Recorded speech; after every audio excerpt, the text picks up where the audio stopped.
En solo un año, una mala decisión financiera lo hizo perderlo todo.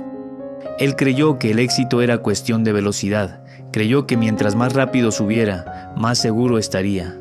Creyó que tener dinero era lo mismo que tener estabilidad, pero estaba equivocado, muy equivocado. Hoy voy a contarte la historia de Ricardo, un hombre que antes de los 30 ya tenía el tipo de vida que muchos sueñan: autos, viajes, fiestas, lujos, un negocio en pleno crecimiento, y que exactamente un año después no tenía nada, ni dinero, ni amigos, ni empresa, ni paz. Una historia que, aunque parece exagerada, le pasa todos los días a miles de personas que confunden ingresos con inteligencia financiera. Esta historia puede parecerte ajena, pero si prestas atención, quizá descubras señales que también están en tu vida.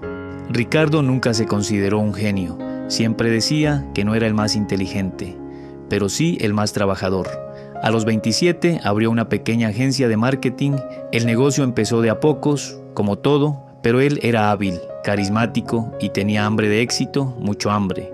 En un año pasó de trabajar solo a tener 10 empleados, contratos grandes, empresas conocidas, ingresos que para él eran irreales. A los 29 ya ganaba más que su padre en toda su vida laboral. Y ahí empezó el problema. Cuando el dinero empezó a llegar, Ricardo se sintió invencible.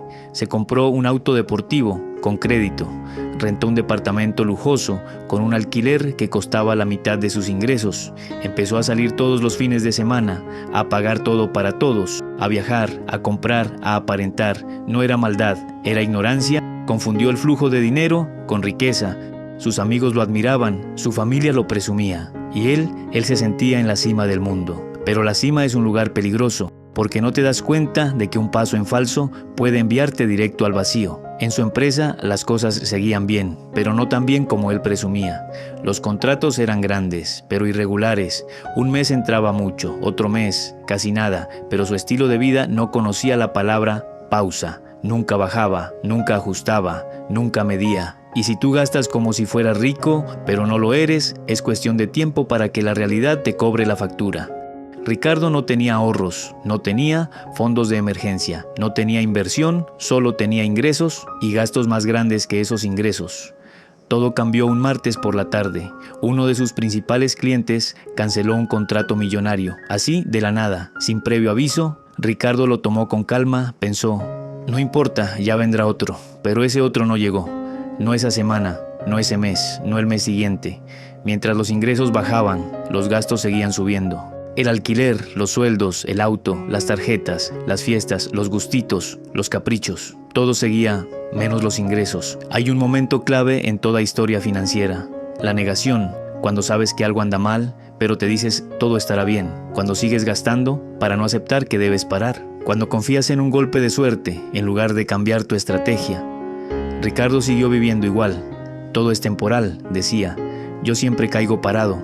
Dios proveerá. No hacía presupuestos, no recortaba gastos, no priorizaba, no analizaba, simplemente seguía. He visto a tanta gente caer por esa frase: todo va a salir bien, cuando no están haciendo nada para que así sea. Y entonces vino el golpe final. Un viernes por la mañana, la gerente financiera le dijo: Ricardo, no tenemos dinero para pagar los sueldos. Y ahí sí, el castillo se vino abajo. Los empleados renunciaron, los clientes perdieron confianza. Los bancos lo llamaban todos los días. El dueño del departamento le exigió el pago atrasado. El auto fue incautado por falta de cuotas. En menos de 4 meses, Ricardo perdió todo lo que construyó en 4 años. Y lo peor no fue perder las cosas materiales, sino perder algo más profundo: la ilusión del éxito fácil. Recuerdo que Ricardo me dijo una vez: la primera noche después de perderlo todo, la pasé sentado en el piso de un cuarto vacío, sin muebles, sin dinero, sin amigos, preguntándome en qué momento dejé de ser responsable. Esa noche entendió algo: la riqueza no está en cuánto ganas, sino en cuánto control tienes sobre tu vida financiera. No sirve tener ingresos altos si tus hábitos son pobres, no sirve llegar alto si tus bases son de arena. Ricardo hoy vive una vida más simple, menos lujosa, pero más estable, y aprendió algo que ojalá tú nunca aprendas con dolor. Lo que sube rápido, cae más rápido, y lo que construyes con calma, permanece. Si crees que esta historia fue dura, La siguiente es aún más peor. En el siguiente video verás 5 errores financieros que arruinaron a una familia. Continúa aquí. Recuerda, no hay buena vida con malas decisiones financieras.